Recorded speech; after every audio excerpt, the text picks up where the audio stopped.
5, 4, 3, 2, 1. Liftoff. 32 minutes past the hour.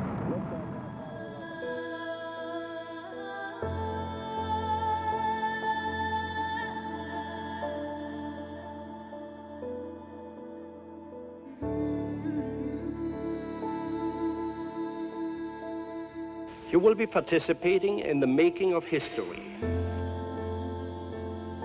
Jupiter is one of the most fascinating planets in the solar system, and this is for many reasons.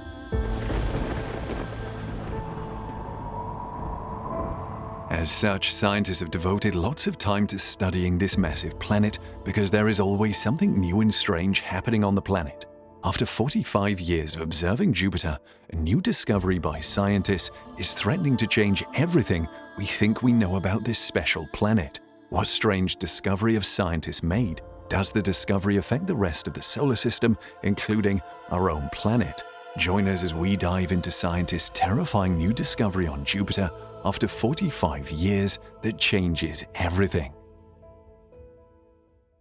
Jupiter is as massive as planets get. In fact, the planet is used to describe other large planets in the universe. Just how massive is this planet? Well, Jupiter is 318 times more massive than planet Earth. And if that is not impressive enough, Jupiter is 2.5 times more massive than the rest of the planets in the solar system combined.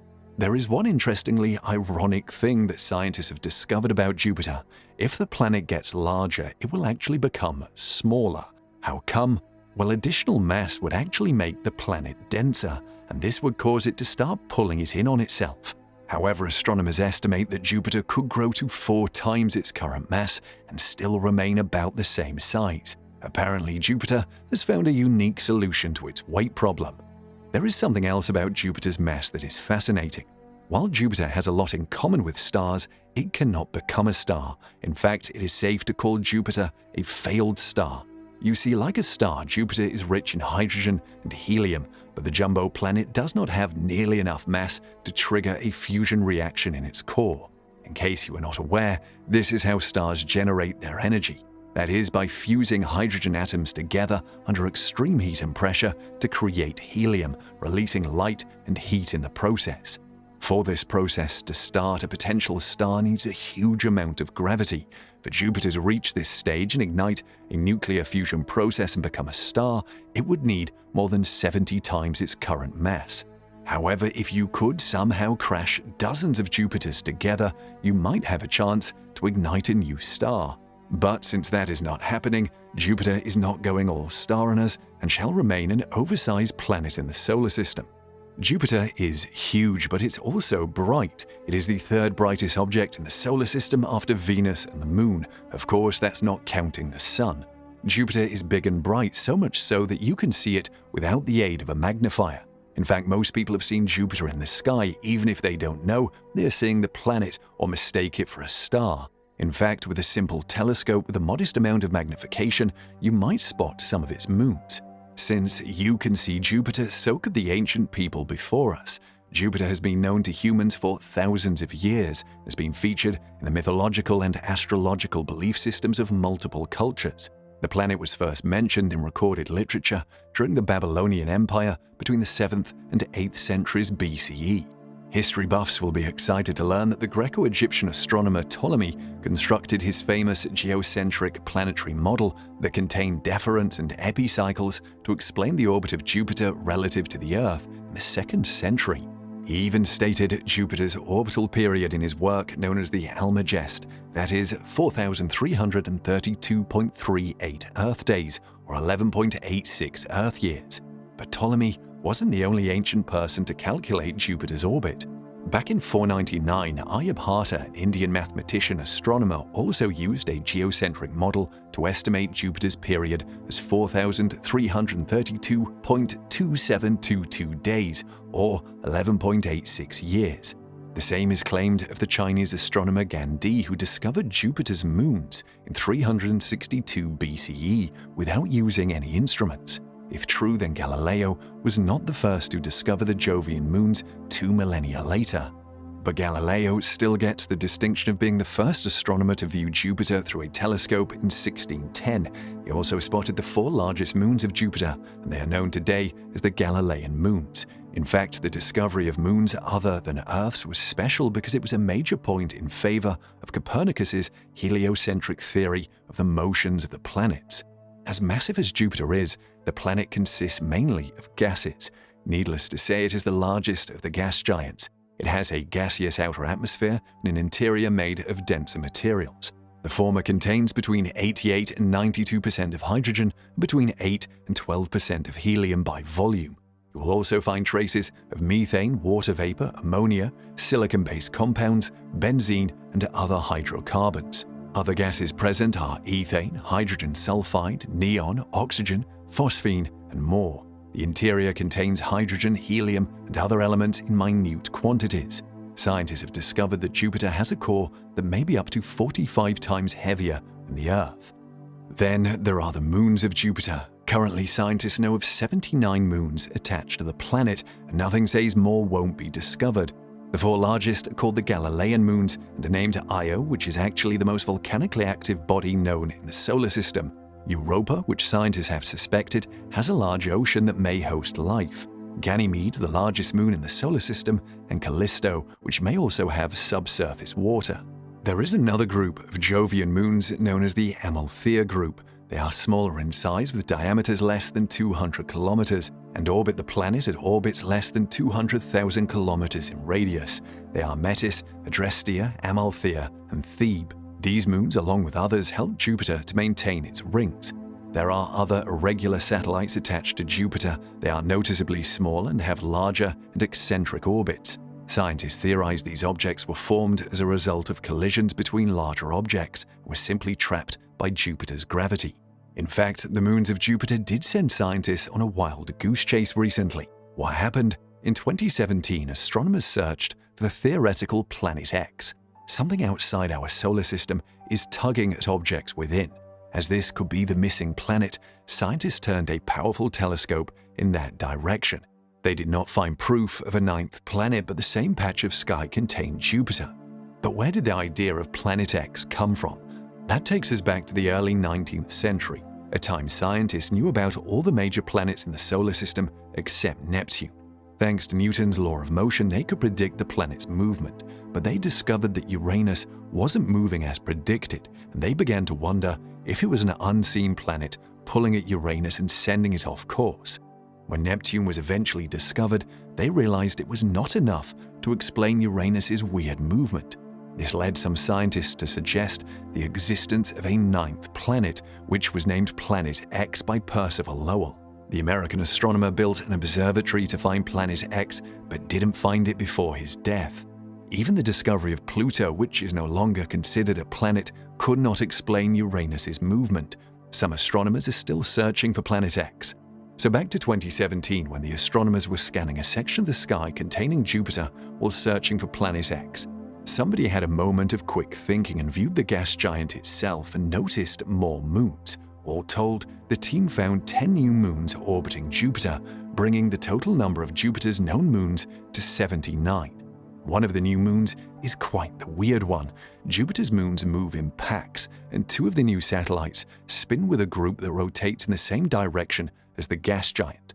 The rest showed up in a cluster that spun against the planet's rotation. This is what astronomers refer to as retrograde. The weird new moon was inside this group but spinning with Jupiter. Called Valetudo, it could have a short lifetime. Being an anti-retrograde moon within a retrograde cluster, a future collision is inevitable. Speaking of gravity, as the heaviest planet in the solar system, Jupiter has the most intense gravity. You will experience 2.5 times more gravity on Jupiter than on Earth. This gravity is so strong that it tore apart an asteroid known as Shoemaker-Levy 9 and sucked the broken pieces into itself. The asteroid was actually captured between 20 and 30 years before the impact and has been orbiting the planet since. But in 1992, the asteroid entered Jupiter's Roche limit and was broken apart by the planet's tidal forces. The asteroid looked like a string of pearls until its fragments impacted the surface in July 1994. The fragments were as large as 2 kilometers each and hit the surface at 60 kilometers per second. The The impacts were a boon for scientists as they allowed astronomers to make several new discoveries about Jupiter. They were able to spot some chemical compounds that were not seen before the impact in the Jovian atmosphere. Among the new chemicals were diatomic sulfur and carbon disulfide. It was the second time the former was detected in any celestial object. It was also the first time researchers discovered ammonia and hydrogen sulfide on the planet. What is interesting, and at the same time scary, is that Jupiter's powerful gravity may cause serious problems for Mercury and the rest of the solar system. How? While the solar system may seem to be stable, problems could be brewing, and Jupiter is at the center of it. The problem is that Jupiter has a disproportionately huge gravitational influence over its siblings, and the smaller planets bear the worst of the effect, and they may actually be doomed. The huge gravitational pull of Jupiter seems to be bullying Mercury into an increasingly eccentric death orbit, which might end up flinging the lighter planet into the path of Venus. Considering we inhabit a neighboring planet to these two, things might not be so rosy for the Earth either. Jupiter orbits the Sun at a distance of about 748 million kilometers, which is 5 times further away from the Sun than the Earth. But that doesn't mean we are high and dry. Although this distance may be huge, this 318 Earth-mass planet's gravitational pull is very important to the inner solar system planets, including tiny Mercury. Mercury has an elliptical orbit around the Sun, bringing it as close as 0.31 astronomical units to the Sun and taking it 0.47 astronomical units away from it. 1 astronomical unit is the distance between the Sun and the Earth. However, Mercury is only 0.055 times the Earth's mass, or just 5 times heavier than the Moon. After running long-term simulations on the orbits of solar system bodies, scientists in France and California have realized that Jupiter's gravity may disturb Mercury's eccentric orbit even more. Their simulation predicts that Mercury's orbit may extend into the path of Venus, or it might just fall into the Sun. They claim there are 4 possibilities awaiting Mercury if Jupiter continues to exert a gravitational pull on it. Mercury will crash into the Sun. Mercury could be ejected from the solar system altogether. Mercury could crash into Venus, or Mercury could crash into Earth. The last option is obviously the worst-case scenario for us on Earth, but all will be bad news for Mercury. The small planet's fate appears to be sealed. But what happens if Mercury smashes into the Earth? It won't actually be the first celestial object to do that. However, the asteroid that most likely wiped out the dinosaurs when it impacted the Earth will seem like a drop in the ocean compared with a planet 4,880 kilometers in diameter slamming into us. In fact, there will be very little left after this wrecking ball impact.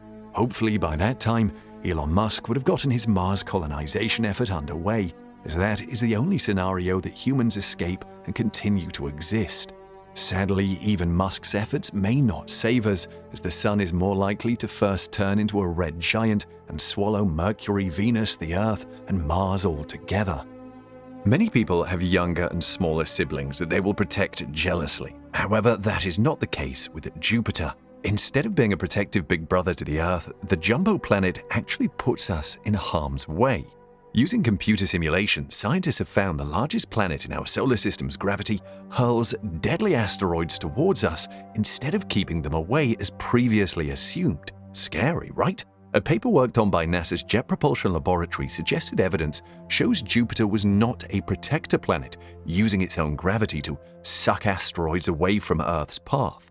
Jupiter's gravity may actually nudge some asteroids toward the Sun, where they stand a chance of colliding with our planet home. For many years, our understanding of the relationship between the Earth and Jupiter has been shaped by the Jupiter shield theory, which says the bigger planet acts like a giant space shield due to its huge mass, which causes it to suck in or deflect dangerous debris. But now, thanks to the work of Kevin Grazier, the shield theory is slowly falling out of favor. He published several papers explaining why he thinks Jupiter is a sniper rather than a shield. Actually, the relationship is complicated because Jupiter sometimes protects the Earth by deflecting comets away from the Earth, but new evidence proves that it's just as likely to take objects that come nowhere from the Earth and flings them in our direction. Of course, comet and asteroid strikes on the Earth are no jokes. You can ask the poor dinosaurs that went extinct. However, space is full of these dangerous objects, and the Earth needs protection, so it's important to establish whether Jupiter is a friend or foe. Interestingly, it took strikes by comets and asteroids on the Earth when it was young before all the ingredients needed for life were assembled, but they could as well wipe out the life they have created in a few seconds. Overall, Jupiter is our friend because it slings most of the comets coming from outside the solar system back out. There are even signs that it has taken hits on our behalf. While Jupiter may appear to be a big bully today, you may want to cut it some slack due to its childhood. A new scientific discovery showed evidence of a traumatic childhood. In 2018, a study found that the largest planet suffered a delayed growth spurt. Most scientists accept the solar system's beginnings start with the Sun orbited by a dust-filled gas cloud. Then pieces started to glom together into lumps, which then formed larger bodies that grew into the planets of today. Such a serene upbringing was not something Jupiter had as a kid. It was the odd kid out. At first, small clumps fattened the planet up for 1 million years. After ballooning to a stage where it could beat Earth's mass 20 times over, Jupiter's growth ceased. Suddenly, massive worlds smashed into the planet. However, instead of adding mass to Jupiter, they injected energy. This created zones with so much heat and energy that gas molecules struggled to merge with Jupiter. The bombardment continued for another 2 million years and ground the planet's growth down to a snail's pace. Even so, Jupiter grew to 50 times Earth's mass. After that stage, the planet gorged on gas and quickly swelled to its current mass, which equals hundreds of times more than the Earth's. The next discovery on Jupiter involved an event that scientists assumed was a comet strike on the planet, but turned out not to be so. What then exactly happened? From the Earth, astronomers noticed a flash that lasted only 2 seconds and was gone. They immediately suspected that the giant planet had been hit by something, although they didn't know how big the object was or how deep the atmosphere was penetrated. The next step was to begin searching for a black eye pattern left by former impactors, but they eventually turned to the Hubble telescope for help. But not even the telescope could sight anything, as there was no sign of debris. The implication after 3 days was that the object that struck the planet did not descend beneath the clouds and explode as a fireball. If that had been the case, the dark sooty debris would definitely have been ejected to rain down onto the clouds, so it was assumed the flash came from a giant meteor burning high above Jupiter's cloud tops.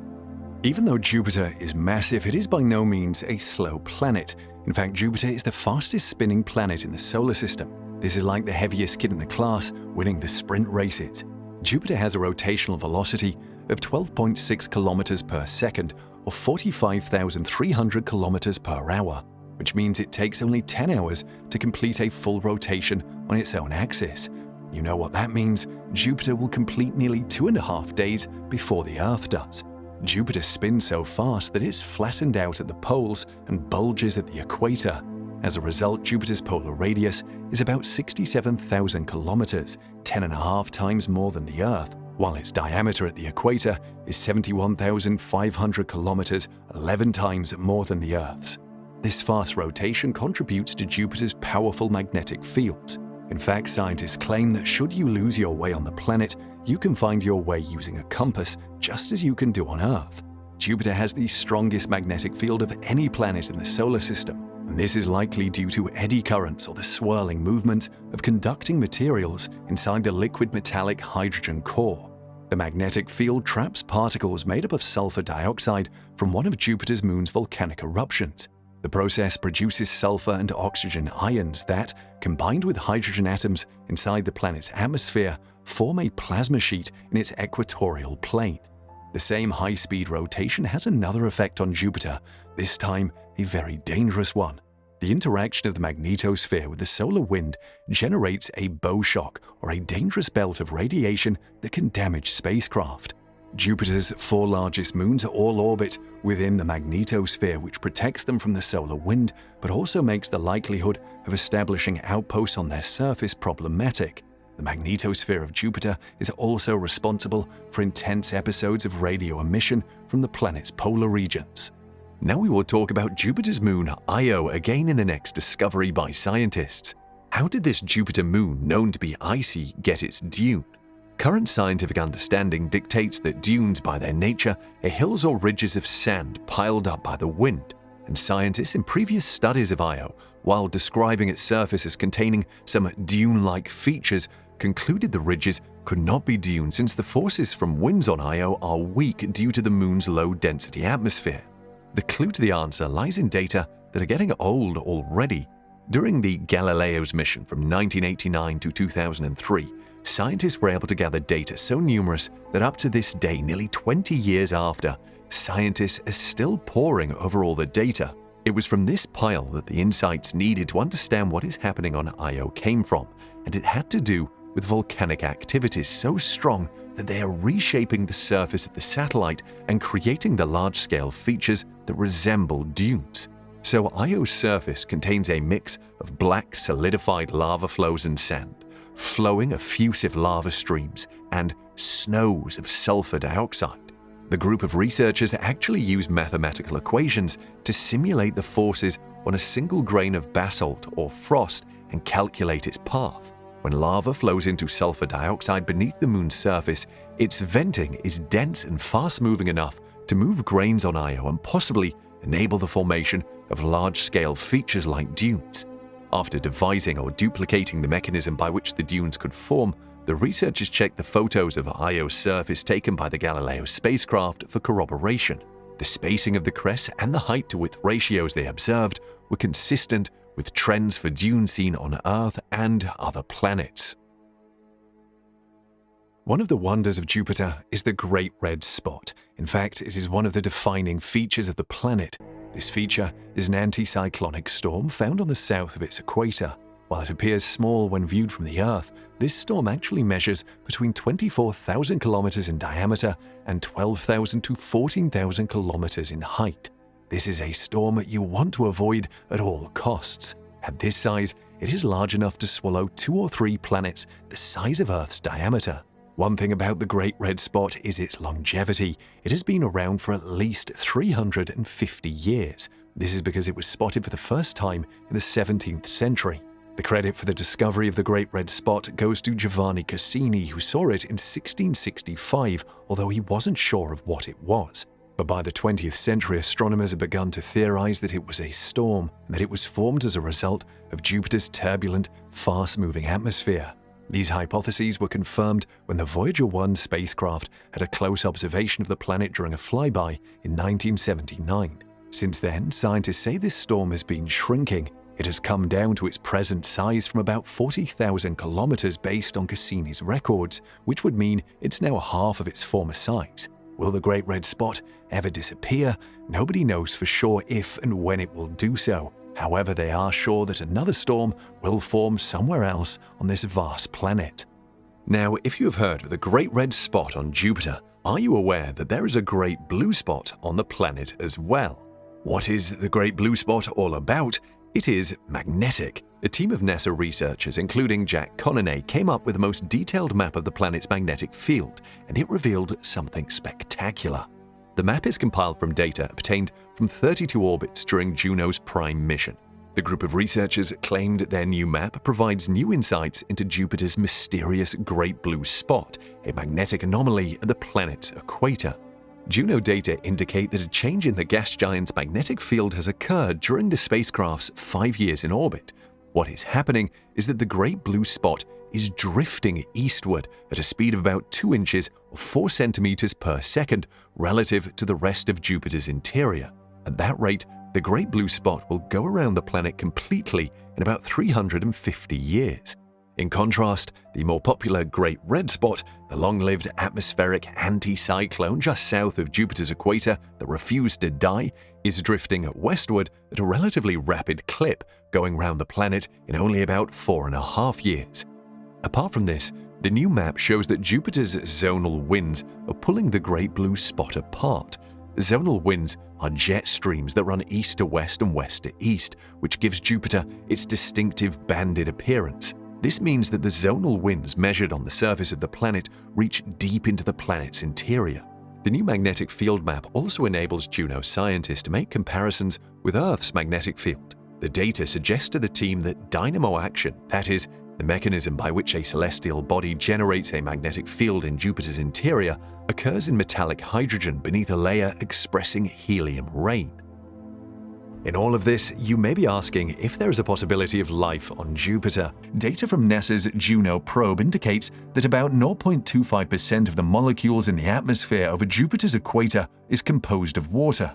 Let us save you the mathematical calculation and expression of that 0.25%. That 0.25% is based on a prevalence of water's components, hydrogen and oxygen, 3 times more than at the Sun. Amazing! Why this data is amazing and shocking was that NASA's Galileo data about Jupiter was different. After this latest discovery, scientists checked Galileo's result and compared, and they discovered something. What did they discover? They discovered that the result of Galileo's was drier than that of Juno. Galileo's results sent back data showing 10 times less water than scientists predicted, and more weirdly, the amount of water appeared to increase the deeper the spacecraft went into Jupiter's atmosphere. It happened that at the same time Galileo was plunging into Jupiter, there was a ground-based infrared telescope that was able to measure water concentrations at Jupiter. This telescope showed that Galileo may have accidentally hit a dry spot during its probe. This could mean only one thing: water is not well mixed deep in Jupiter's atmosphere. This is also proven by Juno during its first 8 flybys. It revealed that there is a lack of atmospheric mixing on the planet and its surrounding systems. Juno principal investigator at the Southwest Research Institute, Scott Bolton, said in a statement, "Just when we think we have things figured out, Jupiter reminds us how much we still have to learn." He added, "Juno's surprise discovery that the atmosphere was not well mixed, even well below the cloud tops, is a puzzle that we are still trying to figure out. No one would have guessed that water might be so variable across the planet." Working with the results of Galileo's probe and that of Juno, scientists will be able to get more details about Jupiter, the Jovian system, and the solar system. Jupiter is known to probably be the first planet to form. This indicates that Jupiter could have sucked up most of the gas and dust that the Sun's formation left behind. Then the question, how much water did Jupiter suck? Did its moons take part in the evaporation of water? Answers to these questions would lead scientists to identify the most plausible theories to explain its formation. And now we come back to the massive size of Jupiter because scientists have discovered the effect it has on the whole solar system. Thanks to its massive gravity, Jupiter has been fingered for pushing planets Neptune and Uranus away from the Sun. This is due to a theory known as the NICE model, which claims that Jupiter and other gas giants caused a phenomenon known as the Late Heavy Bombardment, a time when the Earth and other planets nearby were bombarded with debris. However, that was in the past, as Jupiter now plays a mostly protective role to our planet. Jupiter helps to keep asteroids and comets from bombarding Earth, protecting the inner planets by acting as the vacuum cleaner of the solar system. The enormous gravity it generates can suck in and absorb smaller objects, like the 1994 collision of Jupiter and comet Shoemaker-Levy 9. Jupiter can also propel them out of the solar system entirely, but that same gravity can still accelerate some of those objects toward the inner planets too, so it's a mixed blessing. In all of this, you may be asking if there is a possibility of life on Jupiter. Well, according to scientists, if life were to be on Jupiter, it would have to exist at a height literally in the clouds, where the temperature is about 70 degrees Fahrenheit or 21 degrees Celsius. But studies suggest Jupiter has enough water to sustain life, so perhaps one day we... Apart from the Great Red Spot, Jupiter is known for its violent weather patterns. If you have any business on the planet, you must get ready to cope with wind speeds of up to 100 meters per second or 360 kilometers per hour. That would even be the norm, as winds can get as fast as 620 kilometers per hour. Storms form within hours and can become thousands of kilometers in diameter overnight. Over time, scientists have discovered 3 forms of radio signals emitting from Jupiter.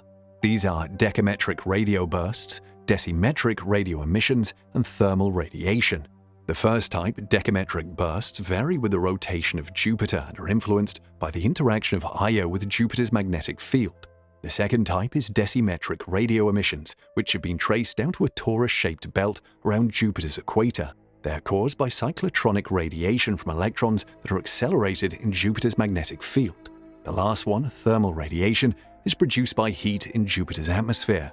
Visualizations of Jupiter using radio telescopes have allowed astronomers to learn much about its atmosphere, thermal properties, and behavior. In mid-2021, NASA released a 50-second audio clip at the American Geophysical Union (AGU) meeting. Hold up, what? 50-second audio is definitely no joke. Could it be that some aliens are planning to invade Earth? The audio clip was gotten from Juno's Ganymede flyby. It was generated from data captured on June 7, 2021, during the spacecraft's closest pass yet to Ganymede. The sound was similar to that of a robot or a dial-up modem.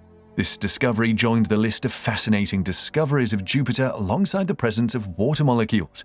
The audio was captured by Juno's WAVES instrument, which was designed to measure radio and plasma waves detected in Jupiter's magnetosphere, the bubble of charged particles that envelop the planet. Commenting on the audio, Scott Bolton said, "The soundtrack is just wild enough to make you feel as if you were riding along as Juno sails past Ganymede for the first time in more than 2 decades."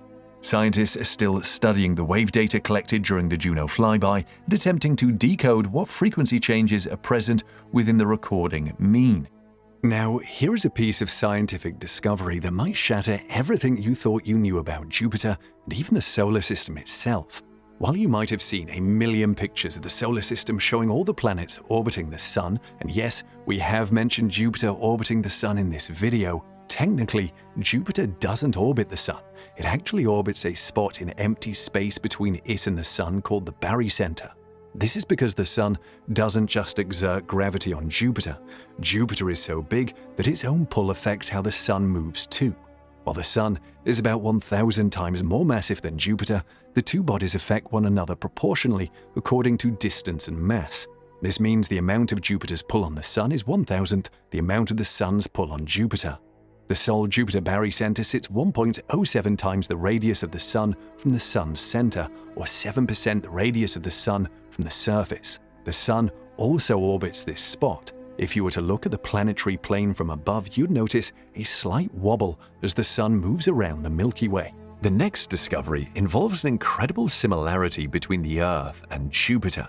Look at the images below. Do you see the eerie similarities between the two?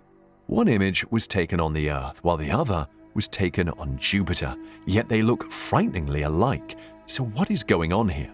On the left is a phytoplankton bloom in Earth's Norwegian Sea, while on the right, you are looking at turbulent clouds in Jupiter's atmosphere. Here is NASA's explanation.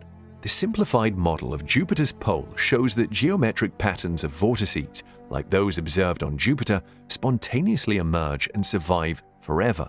This means that the basic geometrical configuration of the planet allows these intriguing structures to form. Although Jupiter's energy system is on a scale much larger than Earth's, understanding the dynamics of the Jovian atmosphere could help us understand the physical mechanisms at play on our own planet. Oceanographers have used Juno's images to study the turbulent atmosphere at Jupiter's poles, helping us understand the forces that drive the storms there.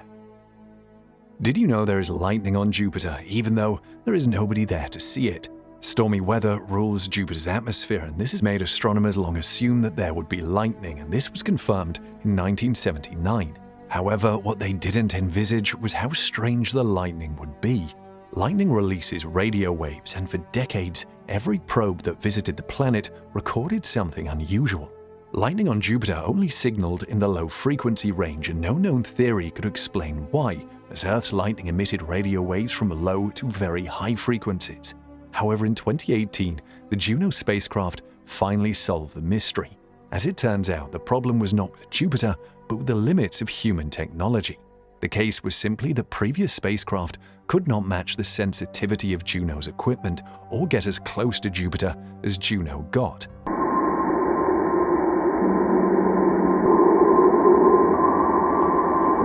Not only did it record megahertz strikes, but some even zinged around in the gigahertz range. Intriguingly, the probe also confirmed that Jupiter's lightning was nothing like the ones on Earth. Lightning on Earth avoids the poles and prefers to zap the equator. The gas giant's equatorial zone has no lightning. Instead, it lights up Jupiter's poles with a peak frequency of 4 bolts per second. Auroras are some of the most strikingly beautiful natural phenomena on Earth.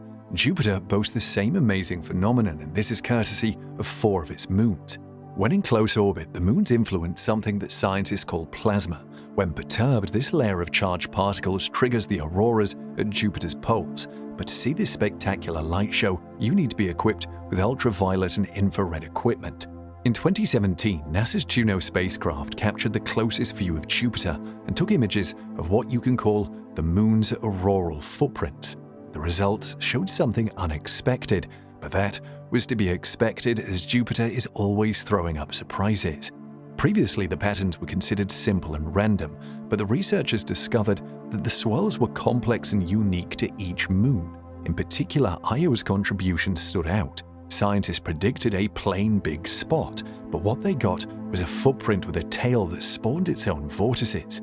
Ganymede, the only moon with its own magnetosphere, also triggered something unique: twin footprints. The double auroras are probably the offspring of the moon's magnetic field inside Jupiter's, but scientists cannot begin to explain Io's strangely patterned auroras.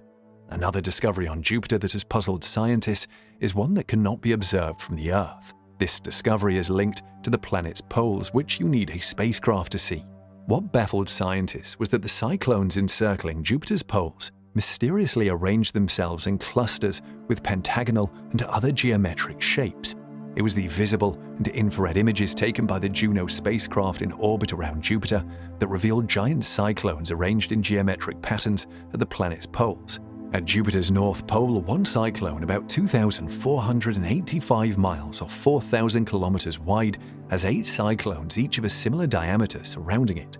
Coming to the South Pole, one cyclone that is about 3,975 miles or 6,400 kilometers wide is encircled by 5 cyclones ranging in size from 3,480 miles to 4,350 miles. Each of these cyclones lasted for at least 7 months. In each cluster, the cyclones were close enough to each other to essentially be in contact. This find reminded scientists of similar discoveries on another gas giant, Saturn.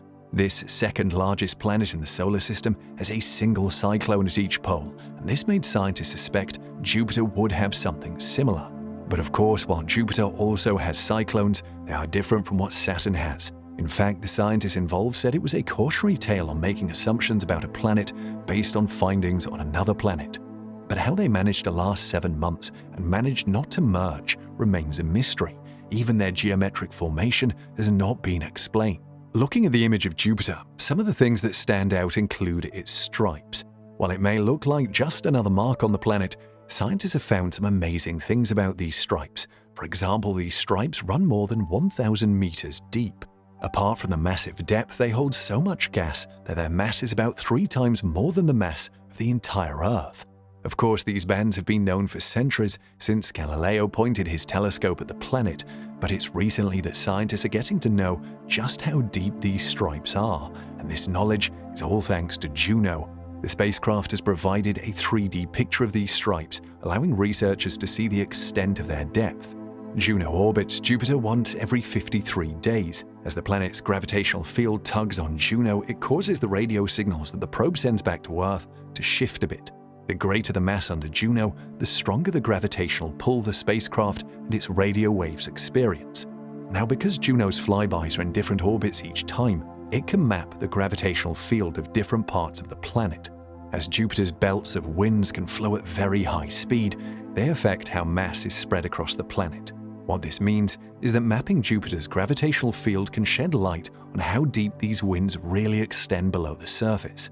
The researchers discovered that these stripes extend 1,800 miles deep, or about 1/20th the distance to the center of the planet, far deeper than previously thought.